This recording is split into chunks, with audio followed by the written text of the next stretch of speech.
Electromagnetism. ठीक है, क्या टॉपिक का नाम है, क्या नाम है? हाँ, इलेक्ट्रोमैग्नेटिज्म।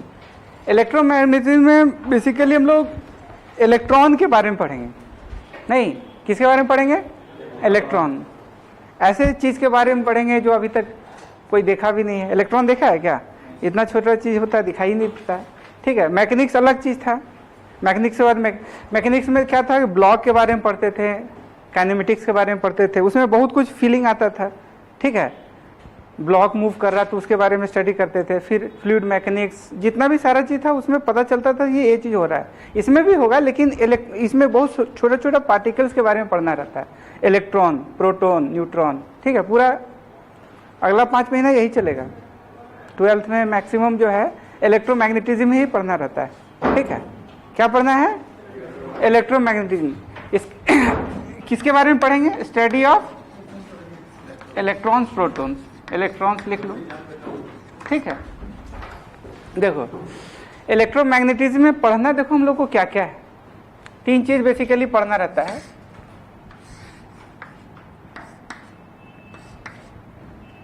इलेक्ट्रोस्टैटिक्स, ठीक, उसके बाद मैग्नेटिक फील्ड। अरे बोलो, क्या पढ़ना है? मैग्नेटिक फील्ड और इलेक्ट्रोमैग्नेटिक वेव। इलेक्ट्रोमैग्नेटिक वेव, ठीक। इलेक्ट्रोमैग्नेटिज्म इलेक्ट्रोडायनेमिक्स करके भी आता है। इरोडो में टॉपिक का नाम है इलेक्ट्रोडायनेमिक्स पूरा टोटल। ठीक, इलेक्ट्रोमैग्नेटिज्म कह लो या इलेक्ट्रोडायनेमिक्स कर लो, बात बराबर। इसमें कितना पार्ट है टोटल? 3 पार्ट। क्या क्या? इलेक्ट्रोस्टैटिक्स, मैग्नेटिक फील्ड और इलेक्ट्रोमैग्नेटिक वेव। अच्छा, इलेक्ट्रोस्टैटिक्स में नाम देख ही रहा है, चार्जेस जो रेस्ट पोजीशन में होगा बेसिकली उसी के बारे में पढ़ेंगे। ठीक है, तो इलेक्ट्रो मतलब क्या होता है? चार्ज। नहीं, इलेक्ट्रो मतलब, और स्टैटिक्स का मतलब, तो जो चार्ज रेस्ट पोजीशन में होगा उसके बारे में पढ़ेंगे। कौन सा टॉपिक होगा ये हमारा? डल रिस्पॉन्स। क्या होगा? आवाज नहीं आया यार, क्या होगा? हाँ, इलेक्ट्रोस्टैटिक्स। इलेक्ट्रो मतलब क्या? चार्ज। स्टैटिक्स का मतलब, तो जो चार्ज रेस्ट में होगा, तो हम लोग क्या चैप्टर का पढ़ेंगे? इलेक्ट्रोस्टैटिक्स। इलेक्ट्रोस्टैटिक्स में भी देखो, इसमें पढ़ेंगे चार्जेस एट रेस्ट वाला बात होगा। क्या होगा? चार्जेस एट रेस्ट, जब चार्ज रेस्ट। ठीक है, पूरा एकदम सीरियस है यार, है? थोड़ा सा अंदर लाओ। 11 12 एकदम पूरा चकाचक होना चाहिए, लाइट मारना चाहिए बच्चे का शरीर से, इंटरनल टाइप का लगे कि हाँ बाराती जाना है? कितना खुश हुआ दम बाराती के नाम से। नहीं, दम पूरा दूल्हा जैसा रहना चाहिए। 11 12 का बात है, थोड़ी ना मजाक है। ठीक है, तो चार्जेस एट रेस्ट पोजीशन। अब मैग्नेटिक फील्ड, मैग्नेटिक फील्ड में क्या पढ़ना रहेगा? मैग्नेट के बारे में। ठीक है, मैग्नेट बहुत कम पढ़ना है। ऐसे मैग्नेटिक इफेक्ट कौन दे सकता है? अगर चार्जेस मोशन में रहेगा तो वही चीज देगा, मैग्नेट वाला बात जैसा हो जाएगा। ठीक है, तो इसमें मैग्नेटिक फील्ड में हम लोग को क्या पढ़ना रहेगा? Charges at motion. Charges at motion, या जब ये मूव करता रहेगा तब जो इफेक्ट पढ़ेंगे वो मैग्नेटिक फील्ड होगा। या फिर मैग्नेट वगैरह भी आ जाता है, मैग्नेट आ जाएगा इसमें। ठीक है, और इलेक्ट्रोमैग्नेटिक वेव। ठीक, इलेक्ट्रोमैग्नेटिक वेव ऐसे हायर स्टडीज में बहुत ज्यादा पढ़ना रहता है, मतलब बीटेक लेवल में। ठीक है, या फिर एमएससी वगैरह में बहुत ज्यादा पढ़ना रहता है। यहाँ पर उतना ज्यादा नहीं, छोटा सा चैप्टर है जो बोर्ड के लिए भी बहुत ज्यादा इंपॉर्टेंट है और जेई मेंस के लिए भी बहुत ज्यादा इंपॉर्टेंट है। हर साल 1 क्वेश्चन या 2 क्वेश्चन कहीं ना कहीं रहेगा। ये बहुत छोटा सा, मतलब कि ये लगता है कि अगर घर में भी पढ़ो तो 1.5-2 घंटा में ये चैप्टर जो है कंप्लीट हो जाता है। सोचो, उसमें जेई मेंस में 2 क्वेश्चन या 1 क्वेश्चन बना सकता है। ठीक है, तो इसमें इलेक्ट्रोमैग्नेटिक वेव में हम लोग क्या पढ़ेंगे? जब चार्ज एक्सेलरेट करेगा तो हम लोग ये चैप्टर पढ़ेंगे, इलेक्ट्रोमैग्नेटिक वेव। जब चार्ज पगला जाएगा, नहीं पागल हो जाएगा, पागल टाइप का, या तो उसका स्पीड को बढ़ा देंगे या तो स्पीड उसका घटा देंगे, तो उस टाइप का जब बात हो जाएगा तो हम लोग कौन सा चैप्टर पढ़ेंगे? Electromagnetic wave. क्या पढ़ेंगे? हाँ, charges when are accelerating, charges are accelerating. Electromagnetic wave का एग्जाम्पल बताओ क्या क्या होगा। बहुत सारा एग्जाम्पल है, गामा रे, उसके बाद एक्स रे, अरे बोलो, gamma ray, X ray, ultraviolet, visible, फिर रेडियो वेव, माइक्रोवेव, ठीक है। ये सब किसका एग्जाम्पल है? एक्सरे। एक्सरे देखा है कि नहीं देखा है? एक्सरे देखा है? अरे यार एक्सरे देखा है? एक्सरे कराया होगा, हमने तो नहीं देखा एक्सरे। नहीं, एक्सरे क्या होगा? कराया होगा। दिखाई देता है क्या? वो तो मतलब एक्सरे जब मान लो फ्रैक्चर वगैरह हो जाता है तो हाथ में तुम्हारा ऐसे लगा दिया, थोड़ा थोड़ा कुछ होता है, टूलता, 500 रुपये हो गया आपका, तो वो दिखाई नहीं देता, वो थोड़ा तो लगता है कुछ हुआ है। नहीं, विजिबल लाइट ही ऐसा चीज है जो कि हम देख सकते हैं। वायलेट, इंडिगो, ये जो सीरीज है, यही वाला पार्ट हमको दिखाई देता है, बाकी और कोई पार्ट नहीं दिखाई देता है। चलो, चार्जेस आर एक्सेलरेटिंग, ठीक। इसमें कौन कौन सा रे आएगा? गामा रे, फिर बोलो एक्स रे, फिर बोलो बोलो बोलो एक्सरे, अल्ट्रा वायलेट, क्या होगा? अल्ट्रा, हाँ, यूवी रेज, यूवी रेज कह सकते हैं। फिर क्या? विजिबल। विजिबल में कौन सा, किसका सबसे ज्यादा? विबजियोर होता है ना, तो ये होगा विबजियोर, मतलब ये विजिबल वाला में पार्ट में आ जाएगा। फिर बोल क्या होगा? इंफ्रारेड, इंफ्रा, फिर क्या? माइक्रो, और फिर क्या? रेडियो। ये हम जो लिखे हैं वो किसके हिसाब से लिखे हैं? फ्रीक्वेंसी के घटने के हिसाब से लिखे। नहीं, इधर जाओ तो फ्रीक्वेंसी घटेगा कि बढ़ेगा? इधर जाओ तो फ्रीक्वेंसी घटेगा, डिक्रीज। नहीं, फ्रीक्वेंसी जो है घटेगा, ठीक। सबसे ज्यादा फ्रीक्वेंसी किसका? गामा रे का, सॉरी क्या है ये, हाँ, गामा रे का। और सबसे कम तो फ्रीक्वेंसी का ये है, और ठीक, यहां तक ठीक है। इलेक्ट्रोमैग्नेटिक वेव, इसमें बेसिकली क्या चेंज होता है? इलेक्ट्रिक फील्ड और मैग्नेटिक फील्ड, याद है? Electric field, magnetic field. Mechanical wave में क्या चीज का वेरिएशन होता है? काइनेटिक एनर्जी और पोटेंशियल एनर्जी का। नहीं, किसी भी मीडियम का काइनेटिक एनर्जी और पोटेंशियल एनर्जी क्या होगा? वहां वो चीज चेंज होता है। यहाँ पर क्या होगा? इलेक्ट्रिक फील्ड चेंज होगा, मैग्नेटिक फील्ड, और वो दोनों का चेंज होने की वजह से एक वेव जनरेट होता है जिसको क्या बोलते हैं? EMW, इलेक्ट्रोमैग्नेटिक वेव, ठीक। इधर इलेक्ट्रिक फील्ड ऐसे होगा, इलेक्ट्रिक फील्ड इधर, इधर क्या? मैग्नेटिक फील्ड, इधर इलेक्ट्रिक फील्ड चेंज होगा इधर, और उसी चेंज की वजह से फिर क्या होता है? एक वेव जनरेट होता है जिसको क्या बोलते हैं? इलेक्ट्रोमैग्नेटिक। और तीनों आपस में म्यूचुअली परपेंडिकुलर होता है। ये अगर मान लो क्या हो? जेड डायरेक्शन, ये अगर क्या हो? वाई डायरेक्शन, तो एक्स के डायरेक्शन में क्या मूव करेगा? Electromagnetic wave. बाद में पढ़ेंगे, देखो इस टाइप से। ये क्या है? Electric field. ये क्या है? और ये क्या है? इलेक्ट्रोमैग्नेटिक। ऐसे ऐसे करके चेंज होता रहेगा। अरे यार नहीं समझा? तीनों आपस में क्या?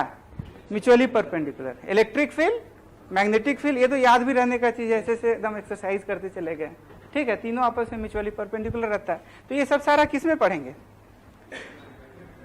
इलेक्ट्रोमैग्नेटिक वेव में।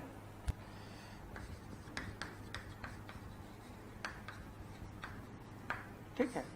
इलेक्ट्रोस्टैटिक्स, इलेक्ट्रो का मतलब क्या होता है?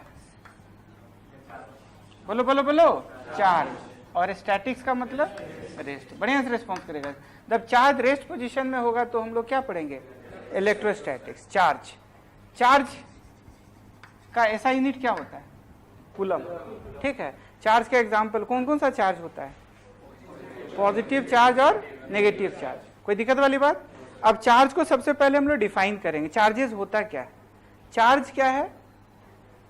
हाँ, फंडामेंटल प्रॉपर्टी है। मास भी फंडामेंटल प्रॉपर्टी होता है, चार्ज भी फंडामेंटल प्रॉपर्टी है। तो चार्ज एक फंडामेंटल प्रॉपर्टी है जो इलेक्ट्रिक फील्ड और मैग्नेटिक फील्ड दोनों जेनरेट करता है, ठीक है। चार्ज का देखो प्रॉपर्टी, देखो क्या क्या है। जब चार्ज रेस्ट पोजीशन में होगा, देखो चार्ज एट रेस्ट, तो जब चार्ज एट रेस्ट होगा, रेस्ट समझ में आ रहा है, ठीक है। तो ये इलेक्ट्रिक फील्ड जनरेट करता है। क्या जनरेट करता है? इलेक्ट्रिक फील्ड, डर रिस्पॉन्स। क्या जनरेट करता है? इलेक्ट्रिक फील्ड जनरेट भी करता है, और किसी इलेक्ट्रिक फील्ड के अंदर, एक्सटर्नल इलेक्ट्रिक फील्ड के अंदर अगर उसको रख दिया जाए तो उस एक्सटर्नल इलेक्ट्रिक फील्ड की वजह से फोर्स भी लग सकता है उसके ऊपर। नहीं, इलेक्ट्रिक फील्ड खुद भी जनरेट कर सकता है, और किसी दूसरे एक्सटर्नल इलेक्ट्रिक फील्ड के अंदर रख दिया जाए तो उसके ऊपर फोर्स भी लगेगा, ठीक। तो जब चार्ज रेस्ट पोजीशन में होगा, जैसे ये मान लो दो तरह का चार्ज होता है, पॉजिटिव चार्ज और नेगेटिव चार्ज, हम लोग एक एक करके डिस्कस करेंगे। तो मान लो ये पॉजिटिव चार्ज है, जब ये रेस्ट पोजीशन में रहेगा तो क्या जनरेट करेगा?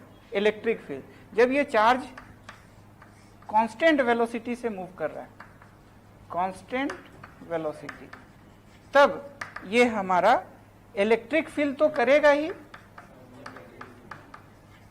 साथ में मैग्नेटिक फील्ड भी जनरेट करेगा।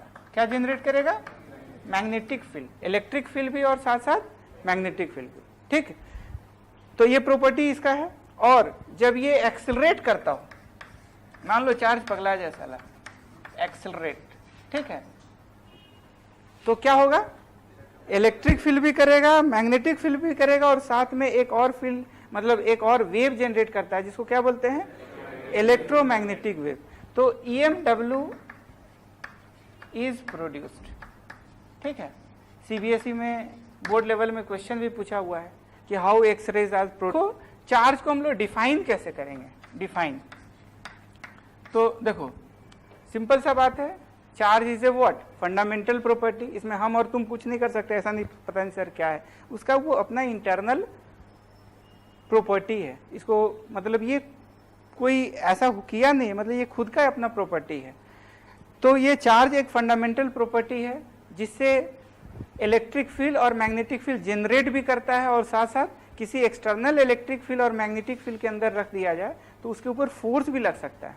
ठीक है, इलेक्ट्रिक फील्ड वाला फोर्स तो रेस्ट में रहेगा तभी लगेगा, और मैग्नेटिक फील्ड वाला फोर्स कब लगेगा? जब मोशन में होगा, तो जो कि हम लोग आगे जाके मैग्नेटिक इफेक्ट वाला में पढ़ेंगे। तो थोड़ा डिफिनेशन लिख लो,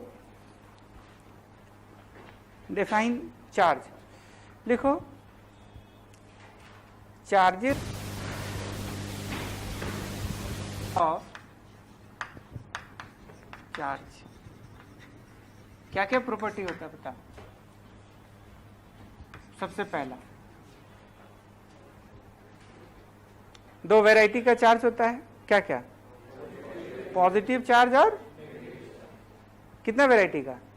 दो वैरायटी का, पॉजिटिव और positive charge, two variety, two variety. क्या क्या?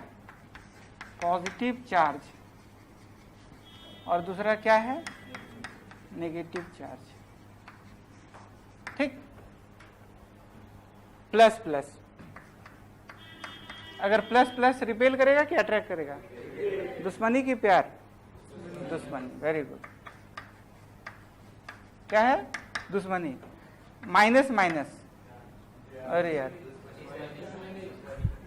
दुश्मनी। ठीक, प्लस माइनस, हाँ प्यार, माइनस प्लस प्यार, प्लस प्लस दुश्मनी, माइनस माइनस दुश्मनी, प्लस माइनस प्यार, माइनस प्लस। हाँ, तब इसमें एकदम कोई एक्सेप्शन नहीं है, इंसानों जैसा कोई एक्सेप्शन नहीं है, एकदम बिल्कुल जेन्युइन चीज है। ठीक है, तो ये हो गया रिपल्शन, ये क्या हो गया, और ये क्या हो गया? अट्रैक्शन। ठीक, तो दो वैरायटी का होता है, पॉजिटिव चार्ज और नेगेटिव चार्ज। प्लस प्लस होगा रिपेल करेगा, प्लस माइनस होगा तो अट्रैक्ट, मतलब सेम काइंड का रिपल्शन और ऑपोजिट काइंड का अट्रैक्शन होगा। देखो ये हम लोग इसका दूसरा प्रॉपर्टी बता रहे हैं, ये एडिटिव नेचर। एडिटिव नेचर मतलब कि ये इसको ऐड कर सकते हैं। क्या कर सकते हैं? ऐड कर सकते हैं। और कैसा एडिशन होगा? स्केलर एडिशन, वेक्टर एडिशन नहीं। Under root a square plus b square plus 2ab cos theta नहीं लगाना है। क्या लगाना है? सिंपल वाला ऐड, जैसे हम वर्क को ऐड करते थे, डिस्टेंस को ऐड करते हैं। ठीक है, जो जो स्केलर क्वांटिटी का जो जो भी एग्जांपल है, नॉर्मल वाला एडिशन करते हैं। ठीक है, नॉर्मल वाला एडिशन करेंगे, मल्टीप्लाई, जितना भी रूल है सब स्केलर वाला ऐड होगा। दो तरह का ना फिजिकल क्वांटिटी, स्केलर क्वांटिटी और वेक्टर। तो चार्ज क्या है? तो स्केलर एडिशन। जो वेक्टर होगा उसका क्या? Vector addition. जैसे इसके बाद कूलम्स लॉ आएगा, कूलम फोर्स के बारे में पढ़ना है, तो उसका कैसा एडिशन हो जाएगा? Vector addition. तो जो स्केलर है वो स्केलर एडिशन, और जो वेक्टर है वो वेक्टर एडिशन। तो ये बिल्कुल एडिटिव नेचर है, स्केलर एडिशन होगा, बिल्कुल स्केलर एडिशन। ठीक है, कैसा एडिशन? Scalar addition. और स्केलर एडिशन में से मान लो -9 कूलम प्लस 6 कूलम, बोल कितना आएगा? -3 कूलम। बहुत आसान। +6 कूलम माइनस, बोल कितना आएगा, +3, एकदम सिंपल वाला। अरे बोलो, ठीक है, एकदम सिंपल एडिशन। तो दो वैरायटी होता है, एडिटिव नेचर होता है, स्केलर एडिशन को फॉलो करता है, कोई दिक्कत वाली बात। अब चार्ज जो है वो इनवेरिएंट होता है, इतना लिख लो, हम बताते हैं। चार्ज जो है, चार्जेस आर इनवेरिएंट। इनवेरिएंट का मतलब क्या समझता है, बोलो बोलो बोलो। हाँ, वेरी गुड, जो स्पीड पे डिपेंड नहीं करता, मतलब कुछ भी किसी भी स्पीड से मूव करा दो चार्ज को तो उसका मैग्नीट्यूड चेंज नहीं होगा, लेकिन ऐसा ये मास में नहीं होता है, ठीक है। तो हम लोग ऐसा कर सकते हैं कि charge does not depend on speed, charges does not depend on speed, speed पे डिपेंड नहीं करता है। बहुत सारा चीज है जो स्पीड पे डिपेंड करेगा, रिलेटिविटी पढ़ेंगे, लेंथ चेंज होता है, length contraction, time dilation, higher study में करना रहता है, थ्योरी ऑफ रिलेटिविटी में पढ़ना है, तो ये सब सारा चीज चेंज होता है, मास चेंज होता है, मास डायलेशन, मास भी चेंज होता है, टाइम भी चेंज होता है, लेंथ वगैरह भी चेंज होता है, लेकिन चार्जेस चेंज नहीं होता है। मास देखो कैसे कैसे चेंज होता है, देखो मॉडर्न फिजिक्स में थोड़ा सा जानना है, ऐसे वर्क पावर एनर्जी में भी एक न्यूमेरिकल था इसी टॉपिक से रिलेटेड, सीबीएसई एनसीईआरटी पैटर्न पे है, एनसीईआरटी लेवल का। देखो m बराबर m0 मास, देखो मास को वेरिएंट बोला गया, mass is what, mass is variant, variant बोले तो हाँ, मास स्पीड पे डिपेंड करता है, मतलब हम ऐसा कर सकते हैं mass is a function of speed, mass is a function of. अब ये किस तरह का इक्वेशन को फॉलो करेगा, अगर चेंजिंग होगा तो कैसा फॉलो करेगा, तो आइंस्टाइन साहब देखो क्या बताए थे, ठीक है, पूरा ये करने के बाद कि अगर कोई object comparable to speed of light से मूव करता है तब इसका इफेक्ट ऐसा देखा गया। ऐसा नहीं कि हम लोग मूव कर रहे हैं तो चलो 10 की, कोई अगर 55 kg का है तो 60 kg रहेगा वो मूव करते वक्त, या कार मान लो मूव कर रहा है, या सोहेब अख्तर बॉल फेंका तो बॉल का स्पीड बहुत ज़्यादा, मास ज़्यादा लेके आ रहा है, ये सब छोटा वाला स्पीड पे डिपेंड नहीं करता। कब वो मायने रखता है, हाँ, जब लाइट का स्पीड से नहीं, comparable to speed of light, light के स्पीड से थोड़ी कोई मूव कर सकता है, no one can move with the speed of light, या उससे ज्यादा भी किसी का स्पीड नहीं हो सकता है। ये हाईएस्ट वेलोसिटी है टिल, जो हम लोग को मालूम है, लाइट का स्पीड से ज्यादा किसी का स्पीड नहीं हो सकता है रियलिटी में, ठीक है। तो कोई ऑब्जेक्ट अगर उस तरह का स्पीड से मूव करेगा तब ये ऑब्जर्व किया जाएगा। तो m बराबर m0 अंडर रूट क्या होगा, 1 minus v square by C square. c क्या है, स्पीड ऑफ लाइट, c क्या है, स्पीड ऑफ लाइट है, v क्या है, हाँ, स्पीड ऑफ ऑब्जेक्ट, जिस समय वो v स्पीड से मूव कर रहा होगा, नहीं। m0 क्या है, रेस्ट मास बोला जाता है, रेस्ट मास का मतलब हाँ, उस वक्त का मास जब ये रिलेटिवली रेस्ट में होगा, ठीक है, क्या चीज में होगा, रेस्ट पोजीशन में। और m क्या है, ये उस वक्त का मास है जब वो स्पीड v से मूव कर रहा है। अरे यार, ये उस वक्त का मास है जब स्पीड v से, अच्छा मास बढ़ा कि घटा, बोलो बोलो, घटा, बढ़ा कि घटा, बढ़ा कि घटा, हाँ बढ़ा, घटा नहीं। अगर मान लो ज्यादा विश्वास करना ये नहीं आ रहा है तो v बराबर c पुट कर दो, पता चल जाएगा। अगर v बराबर c पुट करेगा तो ये बन जाएगा क्या, 1, 1 माइनस 1 0, समथिंग डिवाइडेड बाई 0, ठीक है। तो m टेंडिंग टू क्या हो गया, इंफिनिटी, अनंत, नहीं, बहुत ज्यादा मास। लेकिन ये सब कब, जब comparable to speed of light हो तब। चार्ज कहलाता है कि कोई भी बॉडी चार्ज्ड है जब उसके अंदर नंबर ऑफ इलेक्ट्रॉन और नंबर ऑफ प्रोटॉन सेम नहीं होगा तो क्या कहलाएगा, चार्ज है। और अगर सेम रहा तो न्यूट्रल कहलाएगा। न्यूट्रल मीन्स चार्जलेस, बोलो, neutral means chargeless, dull response. Neutral means, हाँ, neutral does not means chargeless, neutral means number of positive charge is equal to number of, मतलब हाँ, total positive charge is equal to total negative charge. अगर equality को बर्बाद कर दो, inequality अगर हो जाए तब वो चार्ज कहलाता है, ठीक।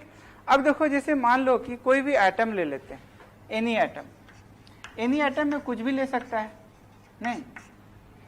मान लो क्या ले ले एग्जाम्पल, नाइट्रोजन ऑक्सीजन कुछ भी ले सकते हैं, क्या ले ले बोलो, चलो हाँ नाइट्रोजन ले लेते हैं। नाइट्रोजन को कैसे लिखेंगे, या ऑक्सीजन ले लेते हैं, ऑक्सीजन कैसे लिखेंगे, ये 8 और ये क्या 16, ये मतलब क्या ना बेसिक लेवल, ये क्या है एटॉमिक नंबर। एटॉमिक नंबर बोले तो नंबर ऑफ प्रोटॉन्स या number of electrons. Number of protons generally बोलते हैं।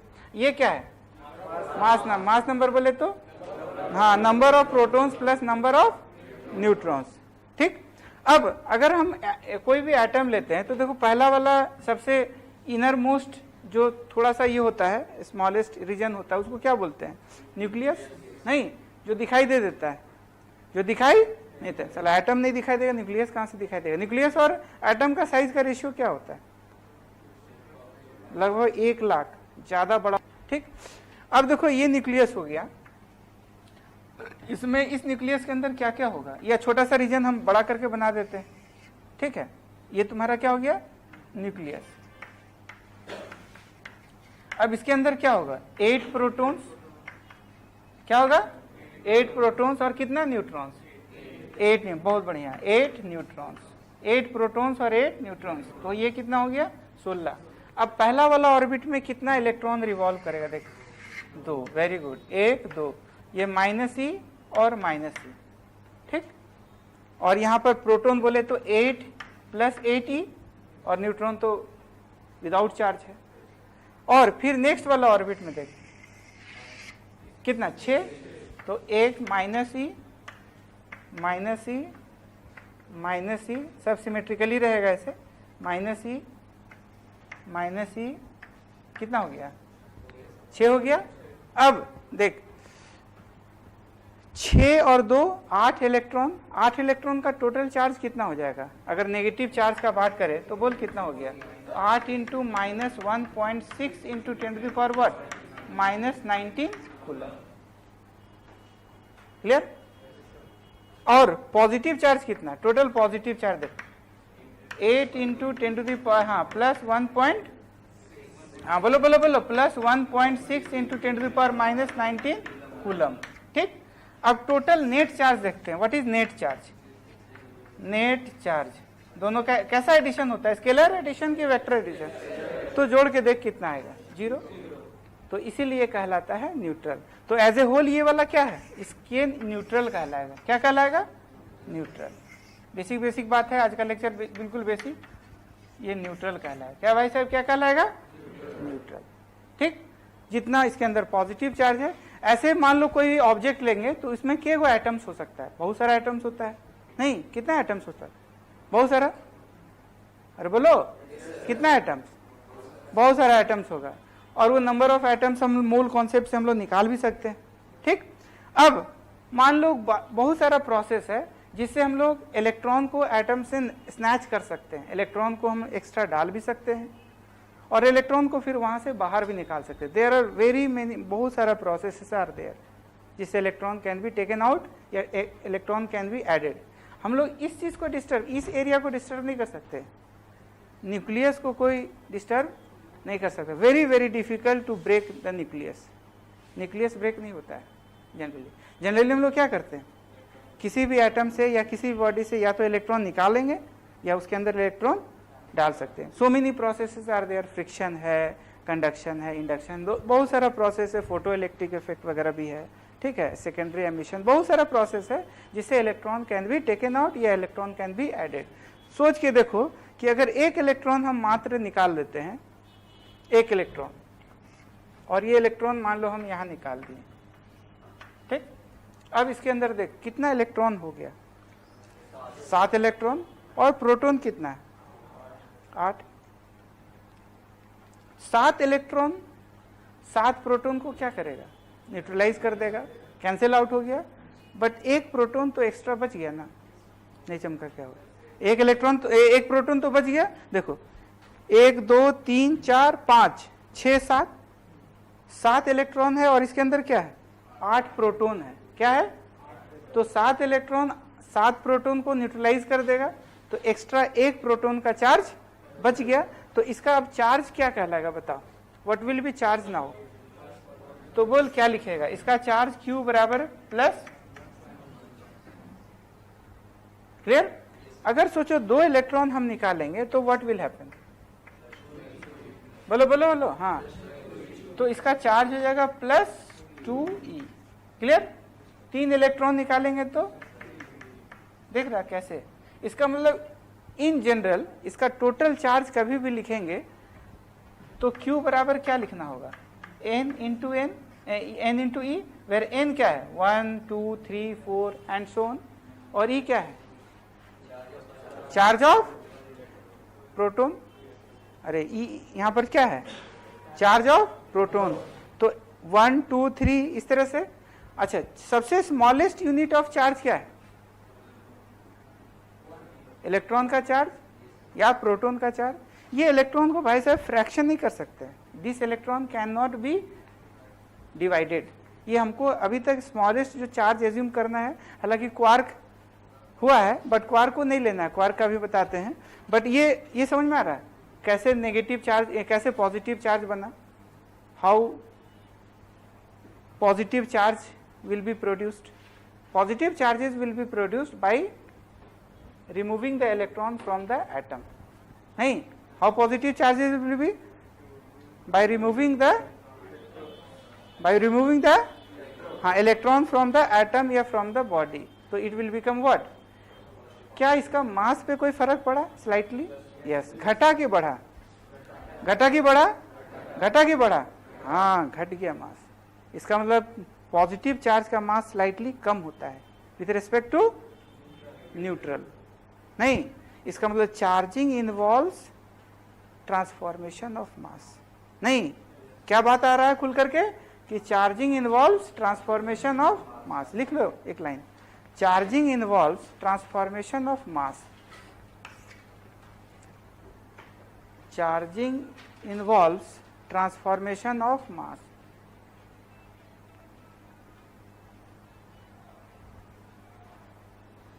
चार्जिंग इन्वॉल्व्स ट्रांसफॉर्मेशन ऑफ मास। फिर एक लाइन लिखो, neutral does not means chargeless, neutral does not means chargeless, neutral means, हाँ क्या लिखा, न्यूट्रल मीन्स क्या होता है इसका मतलब, हाँ, total positive charge is equal to total negative charge, total positive charge is equal to total negative charge. अच्छा, ये तो न्यूट्रल था, अब हम निकाले तो कैसा चार्ज बन गया, पॉजिटिव। अब ये नेगेटिव चार्ज कैसे बनता, न्यूट्रल कैसे है, -3, 1 2 3 4 5 और ये, ठीक है। अब ये न्यूट्रल की पॉजिटिव की नेगेटिव, न्यूट्रल पॉजिटिव कब बनेगा, पॉजिटिव तो बन गया ना, नेगेटिव कब बनेगा, ये तो पॉजिटिव बनने का लक्षण हो गया, नेगेटिव बनने का लक्षण क्या होगा, हाँ, एक्स्ट्रा इलेक्ट्रॉन हमको ऐड करना पड़ेगा, क्या करना पड़ेगा, we have to add electron. तो मान लो कहीं से किसी भी तरह से कोई भी सही ढंग या गलत ढंग से, ठीक है, मान लो किसी दूसरे ऑब्जेक्ट से एक इलेक्ट्रॉन हम ऐड कर दें, ठीक है, तो -e बढ़ गया। अब देखो इलेक्ट्रॉन का संख्या ज्यादा हो गया और प्रोटॉन का संख्या कम हो गया, तो चार्ज इसका कितना होगा, एक इलेक्ट्रॉन ऐड करने से, तो Q बराबर क्या लिखेगा, -e, नहीं, अगर 2 इलेक्ट्रॉन हम ऐड करते तो Q बराबर माइनस या 2 इंटू -e कर सकता है, नहीं, 3 ऐड करते तो 3 इंटू -e, ऐसे। तो इन जनरल इसका टोटल चार्ज हम क्या लिखेंगे, Q equal to n into -e, ठीक है। तो एज ए होल ये टोटल चार्ज हम कोई भी ऑब्जेक्ट का क्या लिख सकते हैं, Q बराबर n इंटू +e या -e, दोनों एज ए होल लिख दिए। इसी को क्वांटाइजेशन कहा जाता है, क्या बोलते हैं, क्वांटाइजेशन, इसी को क्या बोलते हैं, क्वांटाइजेशन। n का इंटीग्रल होना ही क्या होता है, क्वांटाइजेशन कहलाता है, ठीक है। सबसे स्मॉलेस्ट यूनिट ऑफ चार्ज क्या होगा, स्मॉलेस्ट यूनिट ऑफ चार्ज, बोल क्या फटाक से, हाँ, कूलम, कूलम ऐसा स्मॉलेस्ट यूनिट नहीं है, ऐसा यूनिट है, हम क्या लिखे, smallest unit of charge micro coulomb. Smallest unit charge का सबसे स्मॉलेस्ट यूनिट क्या है, इलेक्ट्रॉन का चार्ज, नहीं उससे ज्यादा charge electron can not B divided. ठीक है, हम लोग का सबसे स्मॉलेस्ट यूनिट ऑफ चार्ज को क्या मानना है, अरे बोलो, हाँ इलेक्ट्रॉन। तो स्मॉलेस्ट यूनिट ऑफ चार्ज क्या लिखेगा, चार्ज ऑफ इलेक्ट्रॉन, या फिर चार्ज ऑफ प्रोटॉन भी बोल सकता है, चार्ज ऑफ प्रोटॉन। हालांकि यही तुम लोग को मानना पूरा टोटल 11 12th में, ज्यादा इसमें दिमाग नहीं लगाना सर क्वार्क है तो ये है तो वो है, वो सब नहीं। सबसे स्मॉलेस्ट यूनिट हम लोग को मानना है इलेक्ट्रॉन या प्रोटॉन का चार्ज। ठीक है, अब देखो कोई बालक बोल रहा था coulomb, coulomb is not the smallest unit of charge. एक कूलम बहुत बड़ा चार्ज होता है, एक कूलम पता है कितना इलेक्ट्रॉन जुटेगा तो 1 कूलम बनेगा, या कितना प्रोटॉन जुटेगा तो देखो Q बराबर, अभी हम लोग देखें ना, Q बराबर N इंटू E का फॉर्मूला होता है। ठीक है, Q बोले तो 1 कूलम, N हमको निकालना है और E क्या है 1.6 इंटू 10⁻⁻19 कूलम। देखो देख रहा है 1 कूलम Q का वैल्यू, ये इलेक्ट्रॉन का चार्ज। अब देखते हैं N का वैल्यू कितना आएगा। अब यहाँ क्रॉस मल्टीप्लीकेशन करेगा तो 1 कूलम बाई 1.6 इंटू 10⁻⁻19 अगर ये सॉल्व करेंगे तो N का वैल्यू पता है कितना आएगा, 10⁻18 इतना। मतलब इतना इलेक्ट्रॉन्स या इतना प्रोटॉन्स जुटेगा तो जाके साला 1 कूलम का चार्ज बनेगा। 2 कूलम मतलब क्या, इसी का डबल कर दो तब 2 कूलम। तो ऐसा यूनिट समझ में आ रहा है, स्मॉलेस्ट यूनिट इलेक्ट्रॉन का चार्ज होता है, कूलम नहीं होता है। ठीक है, ना कि 1 माइक्रो कूलम या डेका कूलम या फेम्टो कूलम कर देता है, नहीं वो सब अलग, वो हाईटेक उतना नहीं लगाना है, सीधे इतना इलेक्ट्रॉन्स जुटेगा तो 1 कूलम कहलाएगा। ठीक है, लिखो फटाक से। यूनिट जो लेना है वो क्या लेना है, स्मॉलेस्ट यूनिट, बोल, चार्ज ऑफ इलेक्ट्रॉन। क्या लेना है, चार्ज ऑफ इलेक्ट्रॉन, ना कि क्वार्क। ऐसे क्वार्क जो ये हुआ है, इन्वेंशन हुआ है, बट वो रियली में मतलब ऐसा कर सकते हैं कि फ्रीली नेचर में फ्रीली एग्जिस्ट करता नहीं है, इसीलिए उसको कंसीडर नहीं करते हैं। ठीक है, ऐसे क्वार्क में देखा जाए तो क्वार्क में क्वार्क जो आया है अवेलेबल है वो -e/3 और +2e/3, इसी का कॉम्बिनेशन से इलेक्ट्रॉन प्रोटॉन और न्यूट्रॉन बनता है। ठीक है, बट इसको क्यों नहीं कंसीडर करते हैं, क्योंकि नेचर में क्या होता है, फ्रीली एग्जिस्ट नहीं करता है। फ्रीली एग्जिस्ट करना है जो मिनिमम लेंगे वो क्या लेंगे, इलेक्ट्रॉन का चार्ज या प्रोटॉन का चार्ज। हालांकि इसी का कलेक्शन से सब कुछ बना हुआ, बट इसको लेना नहीं है। बहुत को बोलते सर क्वार्क ले लीजिए, तो फ्रैक्शन हो सकता है, तो इलेक्ट्रॉन का फ्रैक्शन नहीं हो सकता है। अब किसी भी ऑब्जेक्ट का देखो, कोई ऑब्जेक्ट है, ठीक है, तो अगर कोई भी ऐसे नॉर्मल में लेंगे तो ये क्या होगा, न्यूट्रल। क्या होगा, अच्छा इसको तोड़ देंगे तो पॉजिटिव अलग हो जाएगा, नेगेटिव अलग हो जाएगा, नहीं, जब भी रहेगा तो वो न्यूट्रल ही रहेगा। और वो हर एटम में जो है पूरा ये टोटल इसको टुकड़ा भी करेगा तो total positive charge is equal to total negative charge होगा।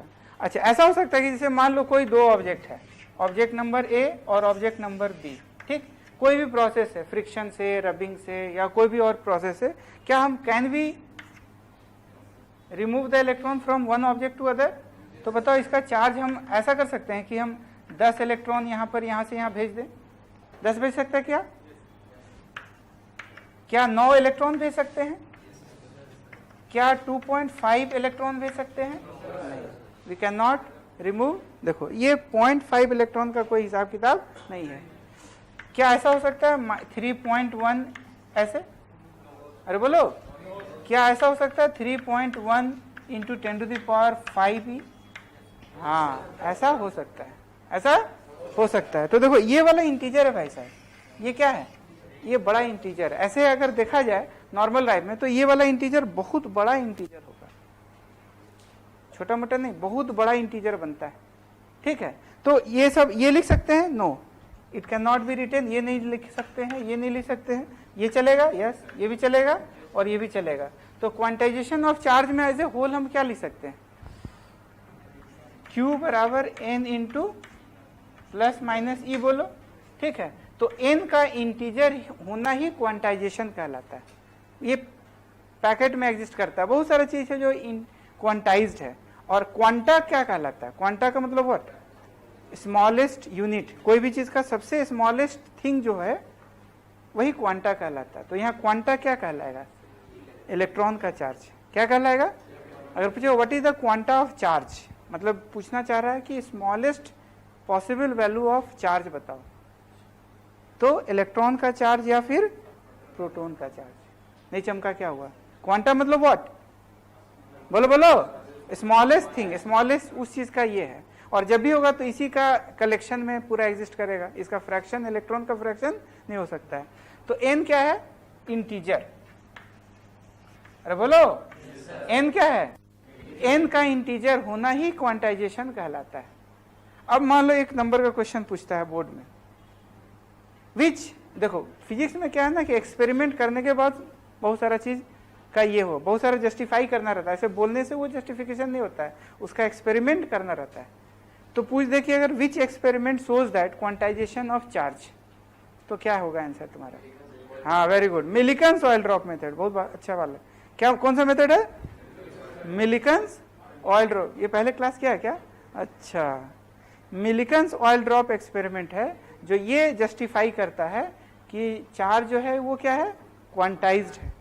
विच मेथड, मिलिकन, लिख लो एक line, Millikan's oil drop experiment, Millikan's oil drop experiment shows that charge is quantized, shows that charge is quantized। बोल clear. तो charge quantized है, ये experiment बता रहा कौन सा, Millikan's oil drop method, Q बराबर n इंटू प्लस माइनस, ठीक। अब n यहाँ पर क्या है, इंटीजर, ठीक है, n क्या है, इंटीजर है। अब देखो इसमें छोटे छोटे क्वेश्चन देखो क्या बोल सकता है, जैसे कि कोई भी ऑब्जेक्ट है तो can we calculate number of atom inside it या number of molecule inside it.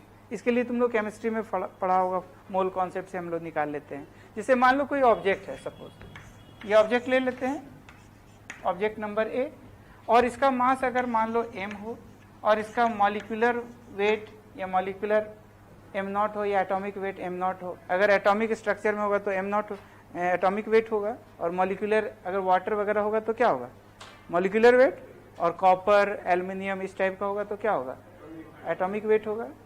बोल क्लियर। अब अगर इसका मॉलिक्यूलर वेट या एटॉमिक वेट m0 हो, m इसका गिवन मास हो, ठीक है, तो इसके अंदर नंबर ऑफ एटम अगर एटॉमिक फॉर्म में होगा तो, या मॉलिक्यूलर फॉर्म में होगा तो नंबर ऑफ मॉलिक्यूल, वो कैसे निकालेंगे, तो उसका फॉर्मूला क्या होता है, हाँ तो उसका फॉर्मूला बोलो बोलो कर, हाँ n डैश ले ले, क्या n डैश क्या है, या छोटा n ले लेते हैं, ये कंफ्यूज कर जाए। छोटा n क्या चीज के लिए यूज करता है नॉर्मली, नंबर ऑफ मोल के लिए, इसको क्या ले ले बोल, n डैश ही ले लेते हैं, n dash by N A equal to m by m0। m क्या है भाई साहब, बोलो बोलो बोलो, गिवन मास, बहुत शानदार। m0 क्या है, हाँ मॉलिक्यूलर या एटॉमिक, ठीक। ये क्या है, बोलो बोलो बोलो बोलो, ये क्या है, एवोगैड्रो नंबर। एवोगैड्रो नंबर का वैल्यू बताओ, 6.023 इंटू 10⁻23 यूनिट बोल पर मोल। अरे यार यही ना है, एक मोल में इतना पार्टिकल्स होगा ना, जैसे हम लोग दर्जन सैकड़ा बोलते हैं ना, वही तो इतना पार्टिकल, एक मोल में इतना, एक दर्जन में कितना 12, सैकड़ा में कितना 100, तो एक मोल में इतना, यही तो पढ़ा होगा केमिस्ट्री में, एक मोल में इतना पार्टिकल्स होता है, तो ये पर मोल होता है, क्या होगा, पर मोल, ठीक है। अब देखो इतना होगा तो एन डैश का वैल्यू निकल गया आराम से। एन डैश बराबर क्या होगा, m by am not into, तो in this way we can calculate. ठीक, अच्छा ये m by M naught also क्या होता है, नंबर ऑफ मोल, तो नंबर ऑफ मोल्स के फॉर्म में भी तुम लिख सकता है। अब देखो इसमें क्वेश्चन किस टाइप का, खाली मतलब नॉलेज के लिए बता रहे हैं, एकदम लल्लू टाइप का सवाल है कि जैसे मान लो कॉपर ले लेते हैं। ठीक, कॉपर का मान लो ये टुकड़ा है, नहीं कोई इस तरह से, ठीक है, टुकड़ा टुकड़ा होता है ना, तो मान लो एक तांबा का कुछ टुकड़ा है और उस टुकड़े का मास जो है कितना ले लें, मान लो ½ kg ले लेते हैं। ½ kg का टुकड़ा है, घर में पड़ा हुआ है। ठीक, कॉपर का मॉलिक्यूलर एटॉमिक वेट बताओ कितना, बोलो बोलो 60, डेल रिस्पॉन्स 63.5, फिर बोलो यूनिट बताओ, ग्राम पर, अरे बोलो ग्राम पर मोल, क्या होगा, ग्राम पर मोल, एक मोल में इतना ग्राम, यही ना। ठीक है, सबसे पहला मान लो क्वेश्चन पूछा कि इसके अंदर बताओ कि नंबर ऑफ एटम कितना होगा, क्या बताना है, पहला question, find number of atoms inside it, बोल बनेगा, कैसे लगाएगा, देखो पहला क्वेश्चन कैसे सॉल्व करेंगे, बहुत आसान, अरे नंबर ऑफ एटम्स ही का तो निकालने का फॉर्मूला है, तो बोल क्या लिखेगा, तो एन डैश बराबर m by am not into N होता है ना, तो N dash equal to m कितना बोल, ½ kg है, kg को क्या चीज में बदलना होगा, हाँ या तो पूरा को kg में बदल दो और नहीं तो सबको ग्राम में बदल दे क्या, तो ½ kg, kg बोले तो 10⁻³ ग्राम हो गया। एम नॉट कितना, इजी कैलकुलेशन 63.5 लेके बना रहे हैं, ग्राम पर मोल ऐसे, और इसका भी यूनिट क्या होगा, ग्राम। ठीक, अब क्या बचा, Na बोले तो इजी कैलकुलेशन 6 × 10⁻23 यूनिट पर मोल, कुछ कटेगा क्या, देख क्या क्या कटेगा, ग्राम से ग्राम गया, ये मोल से मोल गया, तो इतना नंबर ऑफ एटम आ गया, क्या गया, इतना सारा नंबर ऑफ, इसके अंदर इतना सारा नंबर ऑफ एटम्स है। दूसरा क्वेश्चन, फाइंड, ऐसे तो ये न्यूट्रल ही होगा, ये क्या होगा फाइनली, न्यूट्रल होगा, क्यों न्यूट्रल होगा, क्योंकि इसके अंदर टोटल पॉजिटिव चार्ज बराबर टोटल नेगेटिव चार्ज होगा, इसीलिए क्या होगा, डेल रिस्पॉन्स, ठीक से बोलो, टोटल पॉजिटिव चार्ज इसके अंदर इक्वल टू क्या होगा, टोटल नेगेटिव चार्ज होगा, इसीलिए क्या होगा, न्यूट्रल होगा। बट इसके अंदर पॉजिटिव चार्ज कितना होगा ये बताना, ऐसे तो total positive charge equal to total negative होगा, एज ए होल ये न्यूट्रल होगा, बट हम लोग को बोला क्या क्या है कि इसके अंदर टोटल पॉजिटिव चार्ज कितना होगा या न्यूक्लियस के अंदर चार्ज कितना होगा वो बताइए। Find total positive charge inside it, बोल कैसे बनाएंगे। हाँ अब देखो, हाँ अगर देखा जाए तो कॉपर का एटॉमिक नंबर कितना होता है, देख ये न्यूक्लियस होगा 29 प्रोटॉन्स और कितना, बोलो बोलो, जो भी है न्यूट्रॉन होगा 29 ले ले क्या, या 30 ले लेते हैं, कितना होगा प्रोटॉन्स, न्यूट्रॉन्स कितना होगा, लगभग 30 ले, जो भी है। अब पहला ऑर्बिट में 2 इलेक्ट्रॉन, फिर ऐसे ऐसे करके होगा, बट टोटल पॉजिटिव चार्ज इसके अंदर कितना होगा, तो 29 प्रोटॉन्स है, और एक प्रोटॉन का चार्ज कितना, बोलो, और ऐसा ऐसा करके किए गए एटम इसके अंदर, देख सुनो, अभी हम लोग जो निकाले वो क्या निकाले, नंबर ऑफ एटम 1 2 3 4 5 करके ऐसे ऐसे क्या निकाले, टोटल क्या निकाले, नंबर ऑफ एटम्स निकाले। अब एक एटम के बारे में देखते हैं, एक एटम कुछ ले लो, एक एटम में देखा जाए तो कितना प्रोटॉन्स है, या एक एटम यहां से ये ले लेते हैं, देख एक एटम लेंगे तो 29 प्रोटॉन्स है, कितना है 29 प्रोटॉन, तो 29 प्रोटॉन्स है, तो हम लोग क्या लिखेंगे, Q बराबर 29 प्रोटॉन, प्रोटॉन मतलब 1.6 × 10⁻, अरे बोलो है ना, 29 इंटू 10 कितना, ये 29 क्यों लिखा गया, क्योंकि एक एटम में 29 प्रोटॉन होता है और एक प्रोटॉन का चार्ज इतना होता है, और ऐसे ऐसे करके के गो एटम होता है हाफ kg में, जो हम लोग निकाले, तो इसको क्या चीज से गुना कर देगा, n डैश से, तो इसका टोटल चार्ज कितना हो जाएगा, तो 29 into 1.6 into 10⁻⁻19 into n dash का वैल्यू बताओ कितना, हाँ जो भी है हाफ इंटू। नेक्स्ट टॉपिक है चार्ज कंजर्व होता है, कंजर्वेशन ऑफ चार्ज, ठीक है, चार्ज कंजर्व होता है, कंजर्व बोले तो कांस्टेंट, कंजर्व का मतलब क्या होता है, नेट चार्ज। अच्छा, कंजर्वेशन ऑफ एनर्जी कैसे डिफाइन करते थे, हाँ, energy can neither be created nor can be destroyed, it can be only transferred from one form to another. तो कंजर्वेशन ऑफ चार्ज कैसे डिफाइन करें, charge can be neither be created not, ऐसे भाई साहब नहीं चलेगा इसमें, टोटल चार्ज जो है वो कंजर्व रहता है, कांस्टेंट। तो हम लोग इसको डिफाइन करेंगे सिस्टम को लेकर के, ठीक है। तो for an isolated system the net charge of the system always remain conserve, इस तरह से हम लोग को डिफाइन करना है। लिखो,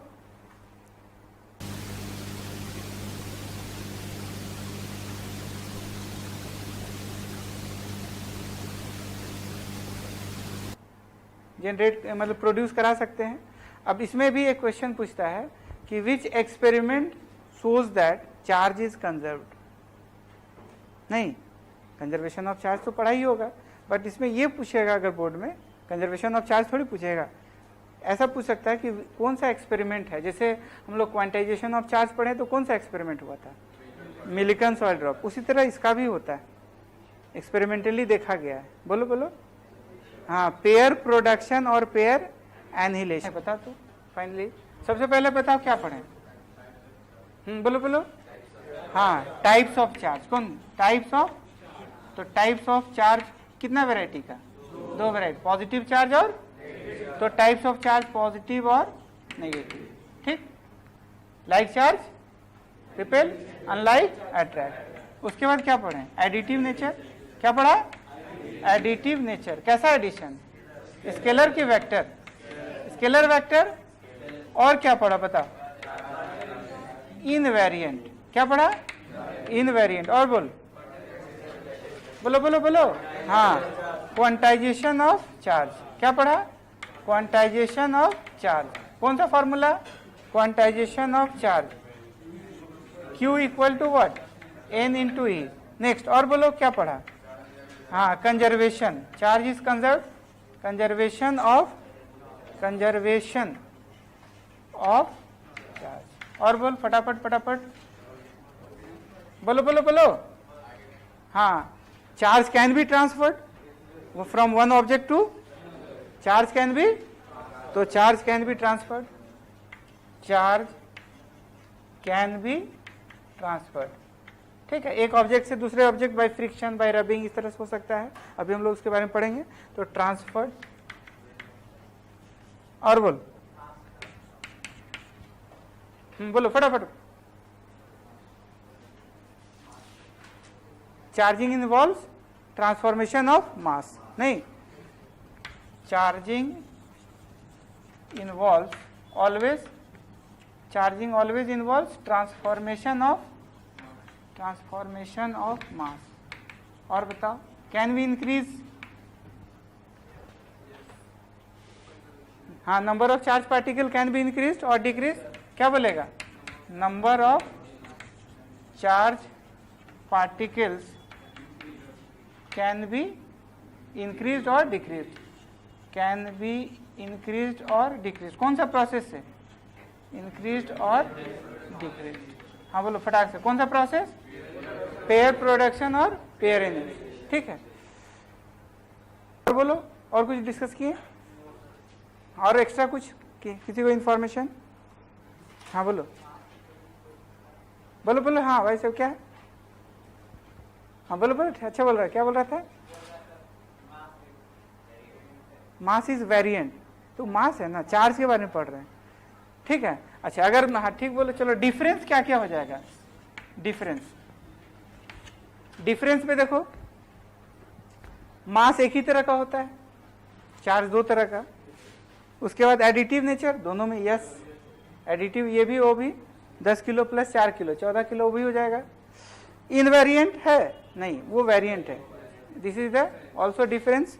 क्वांटाइजेशन है नहीं, अभी तक टिल नाउ अभी तक कुछ भी इंफॉर्मेशन नहीं है हमारे धरती पे किसी के द्वारा जिसमें ये पता चले कि मास जो है वो क्या है, क्वांटाइज्ड है। फिर बोल दे क्या लिखा हो, conservation of charge, mass conserve है क्या, mass is not conserve, mass can be converted into energy और energy can be converted into mass, ठीक है। तो मास E बराबर डेल्टा एम सी स्क्वायर एक फॉर्मूला होगा, ठीक है, उसमें mass can be converted into energy.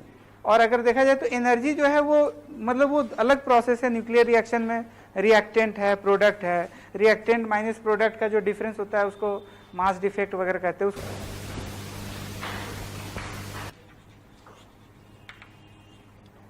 Topic क्या है, वेज ऑफ चार्जिंग, कैसे हम चार्ज कर सकते हैं। ऐसे बहुत सारा प्रोसेस है बट 3 ही पढ़ना है अभी इस जगह पर, ठीक है। हाँ वेरी गुड, क्या क्या है, हाँ बोल, bye friction, by rubbing, rubbing बोले तो बाय फ्रिक्शन, और बोल फटाक से, सब कोई बोलेगा बाय इंडक्शन, बहुत बढ़िया, बाय इंडक्शन, और बोलो बहुत शानदार, बाय कंडक्शन, ठीक, यही हम लोग को पढ़ना है। और भी तो हम लोग ऐसे पढ़ना है ये तीनों चीज। अब बाय फ्रिक्शन में देखो क्या होता है कि जैसे मान लो 2 ऑब्जेक्ट रहेगा, ठीक है, ए और बी। जब 2 ऑब्जेक्ट को क्या करेंगे, आपस में रब करेंगे तो दोनों के बीच में क्या जनरेट होगा, हीट एनर्जी।